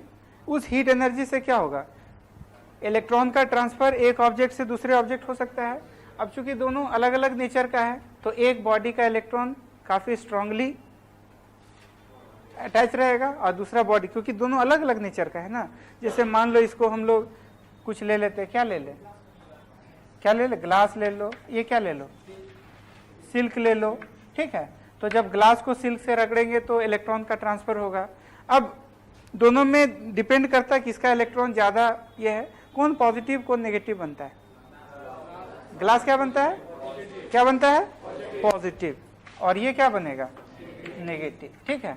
तो पॉजिटिव मतलब कौन, इलेक्ट्रॉन खोया, हाँ, ग्लास इलेक्ट्रॉन खो करके इलेक्ट्रॉन कहाँ गया, सिल्क के पास, तो सिल्क कैसा चार्ज हो गया, नेगेटिवली चार्ज हो गया। क्या इसके स्लाइटली मास पे भी कोई फर्क पड़ा, यस और नो, यस। इसका मास बढ़ा कि घटा, बढ़ा, और इसका mass, charging involves transformation of mass, ठीक है। अब कोई जरूरी नहीं कि ग्लास और सिल्क है, ग्लास को किसी और से करेगा तो हो सकता है कि ग्लास किसी के साथ नेगेटिव भी हो जाए, सिल्क और भी किसी मटेरियल के साथ क्या हो जाए, पॉजिटिव भी हो जाए। तो ऐसा भी लक्षण इसके अंदर दिखाई जाता है। डिपेंड करता है कॉम्पेरेटिवली दोनों में कौन इलेक्ट्रॉन ज्यादा स्ट्रांगली अटैच है। जो इलेक्ट्रॉन ज्यादा स्ट्रांगली है वो खोएगा नहीं, वो कैसा बनेगा, इलेक्ट्रॉन वो हमेशा वो इलेक्ट्रॉन को रिसीव करेगा, और जिसका इलेक्ट्रॉन कम है वो इलेक्ट्रॉन को खो देगा, और जो आसानी से खो देगा वो कैसा चार्ज बनेगा, पॉजिटिव। अरे बोलो, इसका मेन रीजन क्या है, हीट एनर्जी, ठीक है, हीट से ऐसा होता है, ठीक है। अब देखो एक क्वेश्चन पूछता है, अच्छा इसमें देखो क्या होगा कि जैसे मान लो कि n इलेक्ट्रॉन गया यहां से यहां, how many number of electron, can this n be fraction, ये हमेशा इंटीजर होगा नहीं, क्योंकि fraction of electron is not possible. तो जब ये n इलेक्ट्रॉन गया होगा तो बोल इसके पास जो टोटल चार्ज होगा क्या होगा, n इंटू प्लस ई, मास घटा कि बढ़ा, अरे बोलो, मास घटा कि बढ़ा, घटा, बहुत बढ़िया। इसका बोल कितना, n इंटू माइनस ही होगा, क्या होगा, मास बढ़ा, ठीक है। और ये नेगेटिवली हो गया, कौन इलेक्ट्रॉन खोया, ये इलेक्ट्रॉन खोया, ये पाया। अगर हम इसको एक सिस्टम ले लें तो रगड़ने से पहले ये भी न्यूट्रल था, ये भी न्यूट्रल था, नेट चार्ज कितना होता था, 0, रगड़ा, इसका इलेक्ट्रॉन यहां से यहां गया, एक पॉजिटिव बना और एक नेगेटिव। अब दोनों चार्ज को जोड़ के देखो, तो ये अगर Q1 ले लेते हैं, ये Q2 ले लेते हैं, तो व्हाट इज Q बराबर Q1 प्लस Q2, जोड़ के देख कितना आएगा, जीरो है ना, तो रगड़ने से पहले भी ये टोटल आइसोलेटेड सिस्टम का बात हो रहा है। हम ऑलवेज किस पे डिफाइन करेंगे? अगर कंजर्वेशन हमको डिफाइन करना होगा तो we will always take what? Isolated system. ये आइसोलेटेड सिस्टम पे डिसाइड करेंगे भाई साहब, किस पे? आइसोलेटेड सिस्टम पे। आइसोलेटेड सिस्टम का नेट चार्ज हमेशा क्या रहेगा? कांस्टेंट। क्या रहेगा? कांस्टेंट। तो बाई फ्रिक्शन में ये ऐसा होगा, ठीक है। एक पॉजिटिव बनेगा, दूसरा नेगेटिव बनेगा। बहुत सारे एग्जांपल है प्रैक्टिकल जिसमें हम लोग ऐसा देखते हैं। जैसे घर में बहुत कोई देखना, सूखा बाल है, कंघी से झाड़ने के बाद फिर वो मैं इसके सामने लाया तो देखना वो क्या होता है? खड़ा खड़ा टाइप का हो जाता है, नहीं? या फिर मान लो बहुत कोई बच्चा लोग देखना प्लास्टिक का कुर्सी पे बैठा दिया, गमछा से ऐसे झाड़ दिया, उसके बाद फिर कुछ बोला ये करिए, तो देखना झटका लगता है, नहीं? या कार से भी कभी कभी उतरते वक्त देखना बॉडी टच कर जाता है, होता है ना, कार वाला भी देखा झटका लगता है, ठीक है। तो बहुत सारा प्रोसेस है जिससे हम चार्ज हो जाता है। या फिर बहुत जगह देखना कि वो ट्रक व्रक जो है ना, बहुत सारा वो ऐसा मटेरियल ले जाता है जो एक्सप्लोसिव होता है, ठीक है। तो वो मतलब जा रहा जल्दी जल्दी, मतलब पता चला कि बाई फ्रिक्शन चार्ज एक्यूमुलेट हो गया, हीट एनर्जी से पूरा ब्लास्ट हो गया, ठीक है। तो वो सब से बचने के लिए क्या करते हैं? हाँ, क्या लगाते हैं? चेन लगाते हैं, ये ग्राउंडिंग कर देते हैं ताकि जो लीकेज ये होता जाए वो सीधे ग्राउंड में फ्लो करता जाए, ठीक है। तो इसमें हम लोग इक्वल एंड ऑपोजिट चार्ज होता है, मतलब जो चार्ज जनरेट होता है एक में पॉजिटिव, इक्वल एंड ऑपोजिट वाला बात आता है। क्या आता है? इक्वल एंड ऑपोजिट, ठीक है। इक्वल एंड ऑपोजिट किसमें? बाय फ्रिक्शन, ठीक है। अब देखो एक आईआईटी में ऐसा क्वेश्चन पूछा हुआ है कि दो ऑब्जेक्ट है, ऑब्जेक्ट ए और ऑब्जेक्ट बी, दोनों बिल्कुल आइडेंटिकल है मास में। क्या है? मास में बिल्कुल आइडेंटिकल है, जितना केजी का ये उतना ही केजी का ये, बिल्कुल शकल सूरत एक जैसा, ठीक। अब दोनों को रब किया गया, रब करने के बाद क्वेश्चन पूछा गया, are their masses are same after rubbing? Are their masses are equal? बोल क्या होगा? यस और नो? यस और नो? नो। आंसर होगा नो। क्यों? क्या लॉजिक है भाई साहब? हाँ, एक इलेक्ट्रॉन खोया दूसरा पाया, रबिंग हुआ, किसका मास ज्यादा होगा? पॉजिटिव चार्ज का मास ज्यादा होगा और नेगेटिव चार्ज का मास उल्टा बोल देंगे। हाँ, पॉजिटिव चार्ज का मास कम होगा और नेगेटिव चार्ज का मास ज्यादा होगा, क्योंकि charging always involves transformation of mass और neutral does not means chargeless. ये छोटे छोटे बात हमेशा याद रहना चाहिए, ठीक है। तो बाय फ्रिक्शन हम लोग ऐसे चार्ज, तो एक प्रॉपर्टी ये भी लिखा ही दिए थे, charging involves what? Sorry, charge can be transferred from one object to another object. तो ये किस प्रोसेस से भाई साहब हम लोग ट्रांसफर किए हैं? Bye rubbing. कोई दिक्कत वाली बात? अब हम लोग पढ़ेंगे इंडक्शन। इंडक्शन ऐसे बॉडी कितना तरह का? कोई भी ऑब्जेक्ट तीन तरह का, क्या क्या? कंडक्टर, इंसुलेटर और सेमीकंडक्टर। ऐसे अभी हम लोग देखो नॉर्मल लाइफ में कहा जाए तो कंडक्टर में हम लोग गुड कंडक्टर लेंगे, आइडियल कंडक्टर लेंगे जिसके पास इनफाइनाइट फ्री इलेक्ट्रॉन्स होता हो। इंसुलेटर जिसमें इलेक्ट्रॉन्स नहीं होता हो, हाँ, जिसमें फ्री इलेक्ट्रॉन्स नहीं होता हो, जिसमें किसी भी तरह का फ्री इलेक्ट्रॉन्स नहीं होता हो, वो क्या होगा? इंसुलेटर। फ्री इलेक्ट्रॉन्स का बात हो रहा है, याद रखना। और सेमीकंडक्टर भी चर्चा ही नहीं करना है। अब देखो इंडक्शन का मतलब क्या होता है? इंडक्शन का मतलब होता है रीडिस्ट्रीब्यूशन ऑफ चार्ज या सेपरेशन ऑफ चार्ज। ये हमेशा बॉडी में पॉसिबल है, बॉडी या एक्सटेंडेड ऑब्जेक्ट। देखो ऐसे देखा जाए तो कोई भी बॉडी ऐसे नॉर्मली हम लोग न्यूट्रल ही लेंगे, क्योंकि माइक्रोस्कोपिक लेवल में मतलब ये पता नहीं चलता, लेकिन माइक्रोस्कोपिक लेवल में जितना उसके अंदर पॉजिटिव चार्ज होता है उतना ही उसके अंदर नेगेटिव चार्ज भी होता है। इसलिए कोई भी एज ए होल नॉर्मल में क्या मानेंगे? न्यूट्रल। अब देखो इंडक्शन मीन्स होता है what? Induction means redistribution of charge या सेपरेशन ऑफ चार्ज। ठीक है, रीडिस्ट्रीब्यूशन ऑफ चार्ज या सेपरेशन ऑफ चार्ज को ही क्या बोला जाता है, और ये हमेशा किस में होता है, ऑलवेज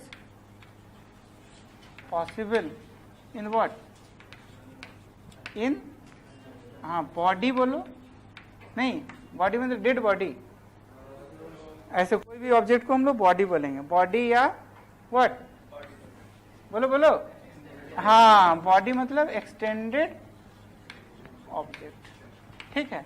ऐसे अगर बात किया जाए तो ऑब्जेक्ट कितने प्रकार का, फटाफट बोलेगा, ऑब्जेक्ट कितने प्रकार का, 2 प्रकार का, क्या क्या, बोलो बोलो, या तो पार्टिकल बोलेंगे या व्हाट, पार्टिकल या पॉइंट ऑब्जेक्ट, डल रिस्पॉन्स दे रहा है, पार्टिकल बोलो या पॉइंट ऑब्जेक्ट बोलो, एक ऑब्जेक्ट इस तरह का, दूसरा व्हाट, बॉडी या एक्सटेंडेड ऑब्जेक्ट, बॉडी या एक्सटेंडेड ऑब्जेक्ट। अब एक्सटेंडेड ऑब्जेक्ट कितने प्रकार का, वो 3 प्रकार का, 1D 2D और 3D, लीनियर, ठीक है, हाँ लीनियर, सरफेस और व्हाट, वॉल्यूम। लीनियर बोले तो जिसका सिर्फ लेंथ होगा, जैसे थ्रेड, धागा, धागा का एरिया ऑफ क्रॉस सेक्शन होता है क्या, नहीं होता है, सिर्फ लंबाई होता है, ना चौड़ाई या कुछ भी नहीं होता है। सरफेस जिसका लेंथ होगा, ब्रेड्थ होगा, विड्थ नहीं होगा, जैसे एग्जांपल बताओ, सनमाइका, नहीं लंबाई चौड़ाई होता है, स्क्वायर फीट पे माल मिलता है उसका, पेपर नहीं, टाइल्स, टाइल्स का देखना लंबाई, बड़ा बड़ा जो टाइल्स आता है तो उसका थिकनेस बहुत कम होता है, तो ये सब सरफेस पे होता है। वॉल्यूम, हाँ ईटा, ब्रिक, नहीं कोई इस तरह का डब्बा ही डब्बा, ठीक है, तो लीनियर, सरफेस, वॉल्यूम। तो देखो रीडिस्ट्रीब्यूशन किस में होगा, हाँ एक्सटेंडेड ऑब्जेक्ट में, और अच्छा से रीडिस्ट्रीब्यूशन। इंडक्शन का देखो पहले मतलब देखो क्या होता है, कि जैसे मान लो कोई कंडक्टर ले लेते हैं, आसानी से कंडक्टर में फ्री इलेक्ट्रॉन्स होता है तो बहुत मजा आएगा उसमें, इंडक्शन में नहीं, इंसुलेटर में भी इंडक्शन होता है बट उतना ज़्यादा नहीं होता जितना कंडक्टर में होता है। तो मान लो ये कोई कंडक्टिंग मटेरियल ले लेते हैं, कंडक्टिंग मटेरियल, ठीक, अब इसमें बहुत सारे एटम होगा, एक्सटेंडेड ऑब्जेक्ट है। अब इसके सामने मान लो कोई चार्ज ऑब्जेक्ट लेते हैं, स्ट्रॉन्ग चार्ज, काफ़ी ज़्यादा मैग्नीट्यूड का। अब इसके अंदर क्या, बहुत सारे एटम्स है, और चूंकि ये कंडक्टिव मटेरियल है तो इसके अंदर बहुत सारा फ्री इलेक्ट्रॉन्स भी होगा, क्या होगा, बहुत सारा फ्री इलेक्ट्रॉन्स भी होगा। तो हम लोग को पता है कि लाइक चार्ज जो है रिपेल करता है और अनलाइक चार्ज अट्रैक्ट होता है, और आगे जाके पढ़ेगा F inversely proportional to square of R होता है, मतलब वो डिस्टेंस पे भी डिपेंड करता है, कम डिस्टेंस होगा तो ज़्यादा फोर्स होगा, ज़्यादा डिस्टेंस होगा तो कम फोर्स होगा। तो बहुत सारे एटम्स का जो इलेक्ट्रॉन्स है, जो अपोजिट काइंड का चार्ज जो है वो सामने, ठीक, और इधर क्या हो जाएगा, जिस एटम्स को छोड़ के इलेक्ट्रॉन्स आया है उधर वाला साइड क्या हो जाएगा, पॉजिटिव हो जाएगा। क्या ये चार्ज हो गया, डल रिस्पॉन्स, क्या ये चार्ज हो गया, अभी भी ये क्या है, न्यूट्रल है। क्यों न्यूट्रल है भाई साहब, कैसे न्यूट्रल है, क्योंकि ना इसके अंदर से इलेक्ट्रॉन को निकाला गया है और ना ही इसके अंदर से इलेक्ट्रॉन को डाला गया है। जब तक इक्वलिटी है, जब तक नंबर ऑफ नेगेटिव चार्ज बराबर जब नंबर ऑफ पॉजिटिव चार्ज है, तब तक ये भाई साहब क्या है, न्यूट्रल है। तो अभी ये न्यूट्रल है, बट इंडक्शन हो गया है, इसी प्रोसेस को इंडक्शन कहेंगे। Induction means redistribution of charge. कोई जरूरी नहीं कि इंडक्शन से चार्ज ही होता हो, इंडक्शन हो जाएगा। इंडक्शन मतलब व्हाट, सेपरेशन ऑफ चार्ज या रीडिस्ट्रीब्यूशन ऑफ चार्ज। बोल क्लियर, नहीं अब हम इसमें कोई कांड करेंगे तभी जाके ये चार्ज होगा, बट अभी ये चार्ज नहीं हुआ, अभी क्या है, ठीक है। अब देखो विश्वास करेगा, आईआईटी में देखो एक क्वेश्चन भी पूछा है कि एक स्फीयर है, कंडक्टिंग स्फीयर, इसके सामने हम पॉजिटिव चार्ज लेते हैं। अब 4 गो ऑप्शन था, उसमें से एक ऑप्शन था कि ये न्यूट्रल होगा बट रीडिस्ट्रीब्यूशन होना होगा इसके अंदर। क्या होगा, इसका नेट चार्ज क्या बोले, अभी न्यूट्रल है ना, ये क्या होगा, न्यूट्रल। अच्छा ये न्यूट्रल है और ये पॉजिटिव है, क्या ये दोनों के बीच में अट्रैक्शन हो सकता है, यस अट्रैक्शन हो सकता है कि नहीं, यस। देखो प्लस है माइनस है, F इनवर्सली प्रोपोर्शनल टू क्या होना है, स्क्वायर ऑफ R। तो एक चार्ज और दूसरा अनचार्ज, चार्ज और अनचार्ज के बीच में भी अट्रैक्शन हो सकता है, बट किस प्रोसेस से? इंडक्शन से।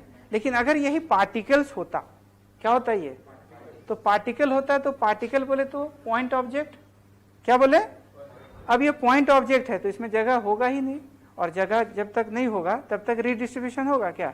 तो इसका मतलब जो पार्टिकल अगर है तो पार्टिकल में हमेशा जेन्युइन चीज होगा।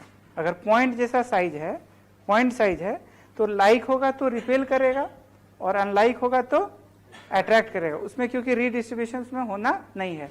बट इंडक्शन से बहुत कुछ हो सकता है। इंडक्शन से क्या हो सकता है? देख, एक पॉजिटिव चार्ज दूसरे न्यूट्रल ऑब्जेक्ट को भी अट्रैक्ट कर सकता है। क्यों? क्योंकि देखो इसके बीच में क्या होना है? अट्रैक्शन। इसके बीच में क्या होना है? रिपल्सन। ठीक, कौन वाला ज्यादा strong? F attractive is greater than what? F repulsive. ठीक है, तो attraction will be there. Finally क्या होगा? कि अट्रैक्शन होगा। अब देखो एक क्वेश्चन यहाँ पर पूछता है, अभी हम चार्जिंग कैसे इंडक्शन से चार्ज होता है ये बताया नहीं है, खाली इंडक्शन के बारे में थोड़ा आइडिया दे रहे हैं। अब क्वेश्चन देखो क्या है कि एक बॉडी है, याद रखना इंडक्शन जब भी बोले तो देख लेना बॉडी है या पार्टिकल है। बॉडी होगा तभी इंडक्शन होगा, क्योंकि रीडिस्ट्रीब्यूशन होने के लिए क्या चाहिए? जगह चाहिए। अब मान लो एक बॉडी है, ठीक, इस बॉडी का चार्ज क्या है ये पता नहीं। सुनो क्वेश्चन क्या है कि इसका चार्ज है पॉजिटिव और बी का चार्ज हमको पता नहीं है कि क्या होगा, पॉजिटिव होगा नेगेटिव कुछ भी हो सकता है, तुमको बताना। लेकिन जब हम ए और बी के सामने ले आ रहे हैं तो फाइनली ये अट्रैक्शन हो रहा है। नहीं चमका? अरे बोलो। ए का चार्ज हमको पता है, ये नोन है, ये क्या है? नोन है। और ये क्या है? अननोन है।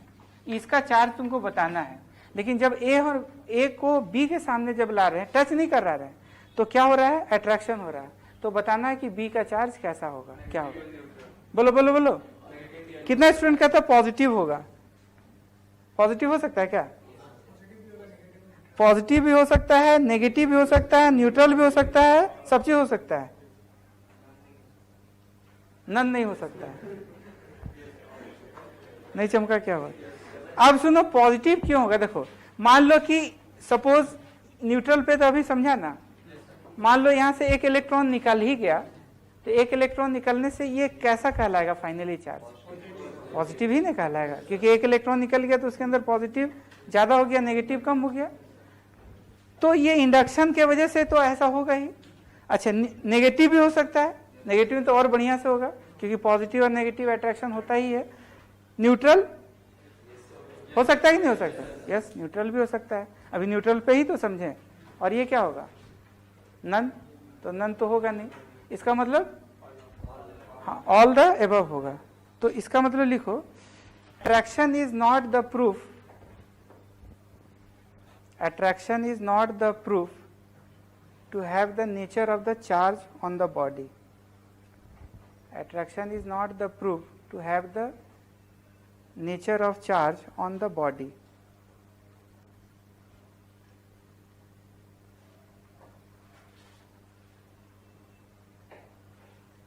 ठीक है, तो इंडक्शन में होता क्या ये समझ में आ गया। रीडिस्ट्रीब्यूशन को ही क्या कहा जाता है? इंडक्शन। बहुत ये इंडक्शन कंडक्टर में ऐसे ज़्यादा अच्छा होता है, but neutral sorry insulating material भी हो सकता है। इंसुलेटिंग मटेरियल में क्या होता है कि इलेक्ट्रॉन बाहर नहीं निकलता है, बट उसका जो एटम है ना वो थोड़ा मॉडिफाई हो जाता है। जैसे हम लोग क्या होता है कि अगर झाड़ा हुआ कंघी जो है, सूखा बाल में झाड़ा हुआ कंघी को बीट्स ऑफ पेपर के सामने ले आएगा, तो बीट्स ऑफ पेपर तो जमीन पे है, वो बिल्कुल न्यूट्रल है नहीं, और ये झाड़ा हुआ कंघी तो कोई चार्ज होगा। ये ऐसी नहीं चल रहा है क्या? वो ऑन की, ये क्या हो गया? हाँ सुनो, तो झाड़ा हुआ कंघी जो है वो चार्ज हो गया, और जो तुम्हारा क्या है, हाँ बीट्स ऑफ पेपर, वो तो न्यूट्रल है।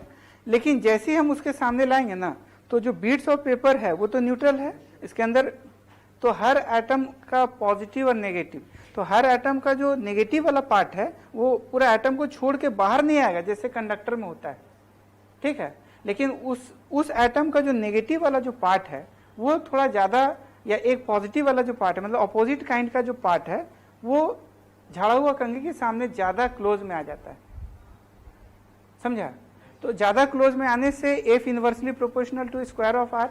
नहीं चमका क्या हुआ, जैसे मान लो कि ये पहले न्यूट्रल है, ठीक है, इसके अंदर पॉजिटिव बीच में होगा, इलेक्ट्रॉन यूनिफॉर्मली डिस्ट्रीब्यूटेड हुआ। अब ये झाड़ा हुआ कंघी है ऐसे, ठीक। अब ये मान लो पॉजिटिव है, तो हर एटम का जो नेगेटिव वाला पार्ट है, देखो नहीं चमका क्या हुआ, नेगेटिव वाला जो पार्ट है हर एटम का, वो थोड़ा ज्यादा नजदीक आ गया with respect to what, positive वाला। तो as a whole what will happen, attract होगा, क्योंकि F inversely proportional to square of R. तो वहां तो यही चक्कर है कि एक चार्ज है और दूसरा अनचार्ज है, तो ऐसा भी हो सकता है कि एक चार्ज बॉडी दूसरे अनचार्ज बॉडी को अट्रैक्ट कर सकता है, ठीक है।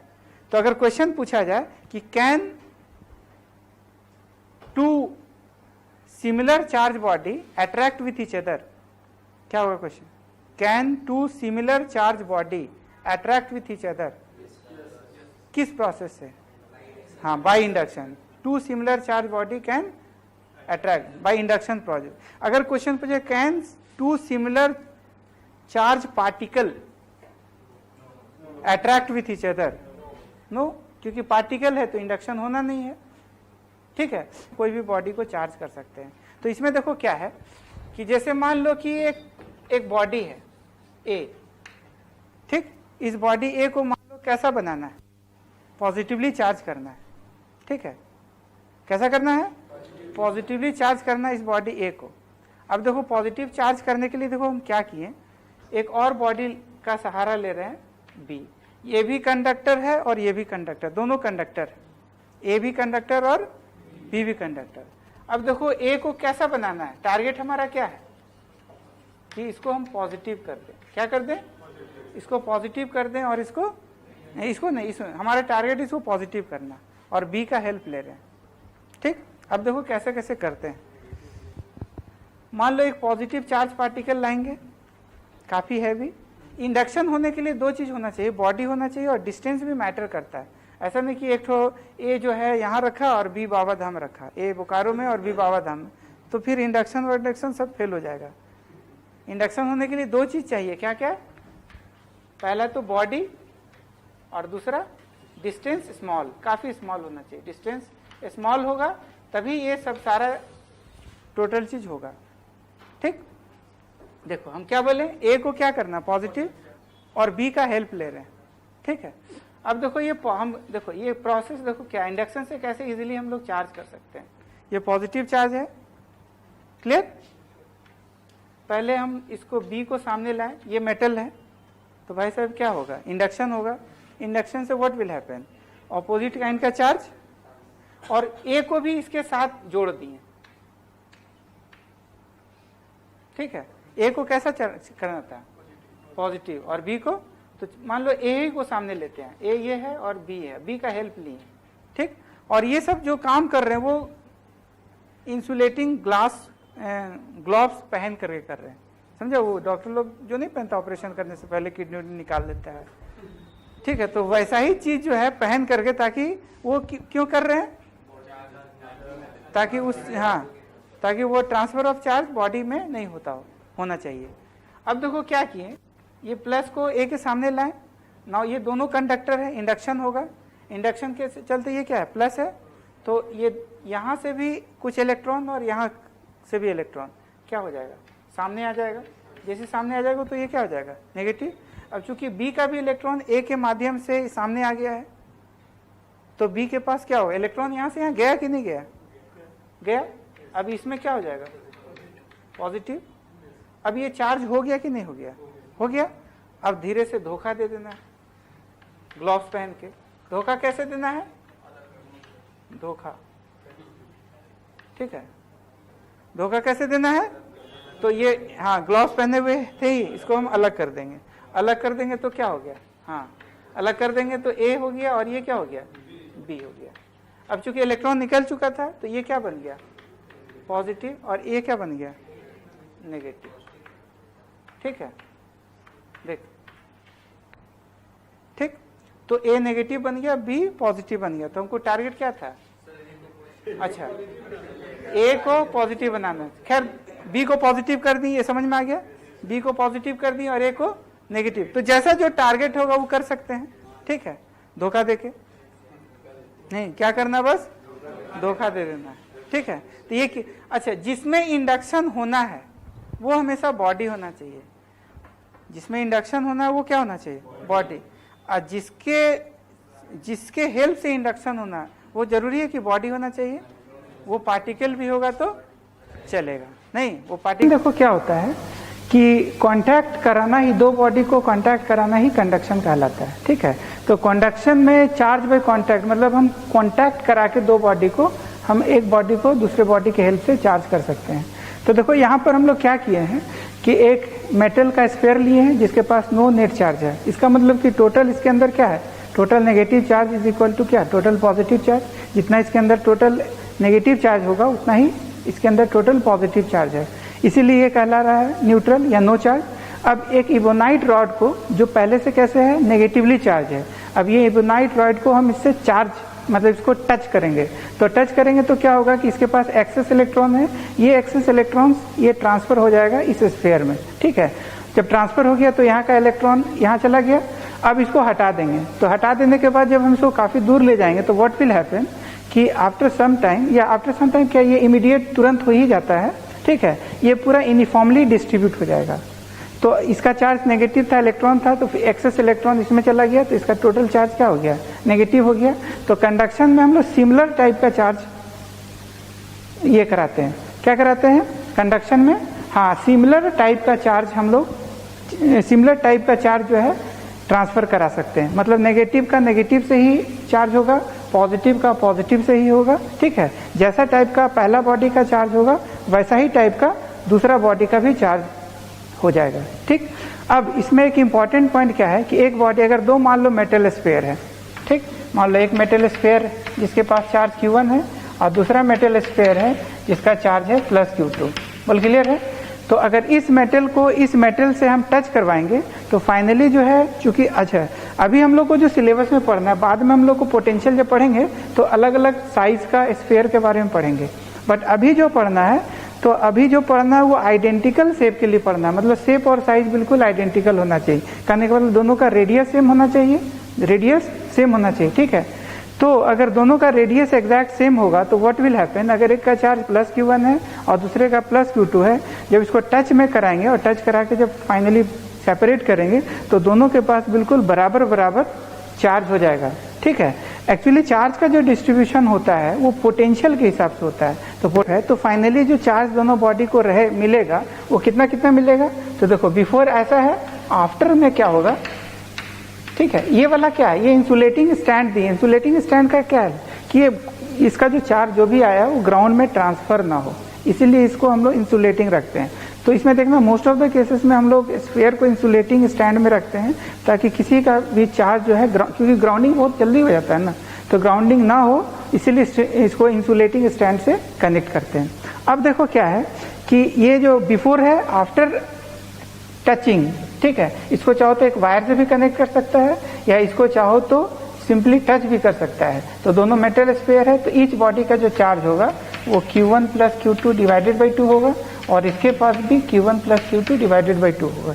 कहने का मतलब कि चार्ज हमेशा बराबर बराबर रहता है, ठीक है। लेकिन इसके लिए क्या होना चाहिए, आइडेंटिकल शेप और साइज होना चाहिए, दैट इज दोनों का रेडियस बिल्कुल सेम होना चाहिए, तभी ये पॉसिबल है। अगर रेडियस अलग अलग होगा, याद रखना, अगर रेडियस अलग अलग होगा तो फिर ये पॉसिबल नहीं है, बोल क्लियर है।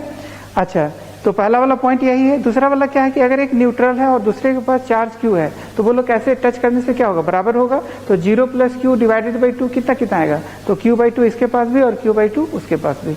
तो फाइनली ये भी हम लिख दिए।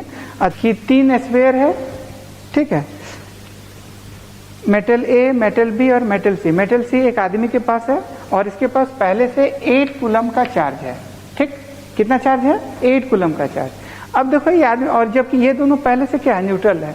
अब देखो क्या करता है ये आदमी, पहले C जो है, ये आदमी C मेटल को पहले A से टच कराता है, बोल क्लियर है, फिर वहां से हटा के फिर मेटल B से टच कराता है, C को B से टच कराता है और फिर फाइनली हटा लेता है। तो तुमको बताना है कि फाइनल डिस्ट्रीब्यूशन ऑफ चार्जेस कैसे कैसे होगा। क्या बताना है, फाइंड द फाइनल चार्जेस।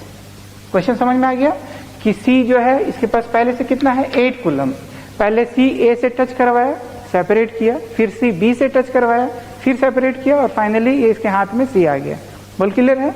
तो बताना है कि फाइनली A के पास कितना होगा, B के पास कितना होगा, C के पास क्या होगा। ठीक, तो इस तरह का देखो प्रॉब्लम कैसे बनाते हैं, तो स्टेज वाइज हम डिवाइड कर देंगे। तो पहला स्टेज में देखो क्या हुआ, फर्स्ट स्टेज में देखो क्या हुआ। देखो जब C A से टच करवाया तो ये A है, तो देखो इसके पास 8 है, इसके पास 0 है, ये दोनों पहले से न्यूट्रल है, तो इसके पास कितना चार्ज हो जाएगा 4 कूलम। और C के पास भी क्या हो जाएगा 4 कूलम। क्यों? क्योंकि बराबर बराबर चार्ज हो जाएगा, ये न्यूट्रल था और इसके पास 8 कूलम था, तो इसके पास 4 कूलम हो जाएगा इसके पास। तो ये फर्स्ट स्टेज हो गया। सेकेंड स्टेज में देखो क्या होगा, सेकेंड स्टेज, अब C के पास 4 कूलम है, 4 कूलम फिर न्यूट्रल B से टच कराएगा, तो व्हाट विल हैपन। तो देखो, तो what will happen, second stage के बाद देखो 4 कूलम अब प्लस ये 0 हो गया ना, तो डिवाइड करेगा तो ये क्या हो जाएगा, तो ये तुम्हारा B हो गया और ये C हो गया, तो इसके पास प्लस 2 कूलम होगा और इसके पास भी प्लस 2 कूलम होगा। बोल क्लियर है? तो प्लस 2 कूलम मतलब फाइनली देखो क्या हुआ कि आफ्टर ऑल द इवेंट, सारे स्टेज के बाद ये तुम्हारा A रहा, ये तुम्हारा B रहा और ये तुम्हारा C रहा। ठीक, तो फाइनल स्टेज के बाद देखो A के पास A है, B है, C है। A के पास प्लस 4 कूलम होगा, B के पास कितना होगा प्लस 2 कूलम होगा और C के पास कितना होगा प्लस 2 कूलम होगा।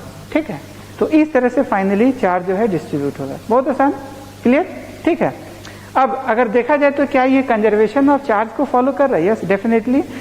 ये सब प्रोसेस होने से पहले नेट चार्ज कितना था, तो इसका 0 था, इसका 0 था, इसका 8 था, तो 8 प्लस 0 कितना हो गया 8 हो गया।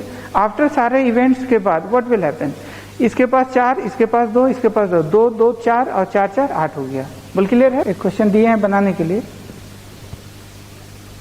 चलो बनाओ, फिर ट्राई करो। अच्छा बन गया, वाह वेरी गुड। कितना आया C का? हाँ बोलो। तो चार्ज आंसर कितना आ रहा है, तो चार्ज ऑफ क्यू C का तुम्हारा हाँ प्लस 1.125 क्यू। हाँ वेरी गुड, समझ में आ गया कैसे आ जाता है। देखो प्रॉब्लम बनाएगा कैसे, हम स्टेप बाय स्टेप बनाएगा, स्टेप बाय स्टेप। पहला इवेंट में क्या हुआ, दूसरा में क्या हुआ, तीसरा में क्या हुआ, इस टाइप से। ठीक, जो नहीं बनाया ट्राई करो। देखो 3 मेटल स्पेयर है A B C, तो ये तुम्हारा 3 मेटल हो गया A B C। कैसे कैसे चार्ज है, तो A के पास चार्ज है प्लस 6 क्यू, B का चार्ज है माइनस 3 क्यू और C का ER ऊपर में है माइनस 3 क्यू और इसके पास कितना है चार्ज 0। फर्स्ट स्टेप के बाद क्या हुआ, फर्स्ट स्टेप में हुआ क्या भैया, तो फर्स्ट स्टेप में जो है देखो A को B से टच कराया गया और C को कुछ नहीं किए हैं, A and B are touch together. ठीक है, एंड देन सेपरेटेड। तो देखो A को B से टच करवाएं, तो ये तुम्हारा रहा A, ये B रहा और C को कुछ नहीं किए। ठीक, तो जब A को B से टच करवाएंगे तो A प्लस B का टोटल चार्ज क्या है, तो प्लस 6 क्यू माइनस 3 क्यू कितना हो गया प्लस 3 क्यू और डिवाइडेड बाई 2 आधा आधा बटेगा, तो आधा आधा बटेगा तो 6 क्यू माइनस 3 क्यू तो कितना आएगा, तो इसके पास आएगा प्लस 1.5 क्यू और इसके पास भी आएगा प्लस 1.5 क्यू और जबकि ये इसमें कुछ नहीं किया गया तो इसका चार्ज क्या होगा 0। तो ये हमारा फर्स्ट स्टेप हो गया, बराबर बराबर बटेगा। ठीक है, सेकेंड स्टेप में देखो क्या हुआ, सेकेंड स्टेप में देखो क्या हुआ है, देखो A है, B है, C है, तो पहला स्टेप हो गया। ठीक है, एंड देन सेपरेटेड, पहला स्टेप हो गया। दूसरा sphere C is then touch to sphere A and then separated. C को किससे टच करवाएंगे, A से, तो C को जब A से टच करवाएंगे तो C का चार्ज कितना है 0 और A का चार्ज कितना हो गया पहला स्टेप के बाद 1.5 क्यू। तो फिर ये दोनों को टच कराने से ये दोनों को जोड़ दो और डिवाइडेड बाई 2 हो जाएगा, तो बोलो यहाँ पर चार्ज कितना होगा, तो 1.5 क्यू का आधा कितना होता है, हाँ, तो इसके पास हो जाएगा प्लस 0.75 क्यू और इसके पास भी प्लस 0.75 क्यू, जबकि इसको कुछ नहीं किया गया है तो इसका चार्ज जैसे है वैसे रहेगा, तो इसका चार्ज कितना है 1.5 क्यू, तो वही रहेगा। तो ये सेकेंड स्टेप हो गया। अब आ जाए थर्ड स्टेप के बाद देखो क्या हुआ, तो ये तुम्हारा ए है, ये है तुम्हारा बी और ये तुम्हारा क्या है सी। तो ए हो गया, बी हो गया और ये सी हो गया। थर्ड स्टेप में हुआ भैया क्या, finally C is touched to sphere B and then separated, और फिर ए को कुछ नहीं किए फ्रॉम इट। बोल क्लियर है। तो सी को टच करवाए किससे, बी से। तो सी का चार्ज कितना था 0.75 क्यू और बी का कितना था 1.5 क्यू। दोनों को जोड़ के देखो, डिवाइडेड बाई 2 क्यू। तो दोनों को जोड़ेगा तो 1.5 क्यू और ये 0.75 क्यू, तो कितना आ जाएगा, तो ये तुम्हारा 5 7 5 12 और ये तुम्हारा, तो इसका मतलब 2.25 क्यू हो गया टोटल बी प्लस सी का। अब ये आधा आधा बटेगा, तो आधा आधा बटेगा तो देखो क्या होगा, तो आधा बटेगा तो इसके पास चार्ज हो जाएगा प्लस 1.125 क्यू, इसके पास भी चार्ज 1.125 क्यू और इसके पास जैसे है वैसे रहेगा। तो इसके पास कितना है 0.75 क्यू। बोल क्लियर है। तो व्हाट विल हैपन, तो फाइनली जो चार्ज सबके पास जो रहेगा, तो सी के पास 1.125 क्यू होगा, बी के पास इतना होगा और फिर आ रहा है ऊपर में, और ए के पास कितना होगा 0.75 क्यू। बोल क्लियर है। तो क्या देख रहे हैं कि this is the final distribution of charge. अच्छा, अगर इसको जोड़ के देखो तो जोड़ के इनिशियली कितना है और फाइनली कितना है, तो इनिशियली +6q - 3q 0, तो कितना हो गया +6q प्लस -3q और +0, तो कितना आ गया, तो +3q हो गया। ठीक है। Final charge of the system क्या है पूरा सेटअप का, तो +0.75q और +1.125q और +1.125q। तो जोड़ के देखो तो ये दोनों का सम तो 2.25 हो गया और प्लस 0.75, तो इसका भी चार्ज क्या हो गया +3q। बोल क्लियर है। तो सारे इवेंट से पहले इनिशियल चार्ज भी पूरा सिस्टम का कितना है +3q और पूरा फाइनल भी चार्ज सारा प्रोसेस होने के बाद कितना है 3q। इससे ये भी प्रूव हो गया कि चार्ज जो है कंजर्व होता है। तो कंडक्शन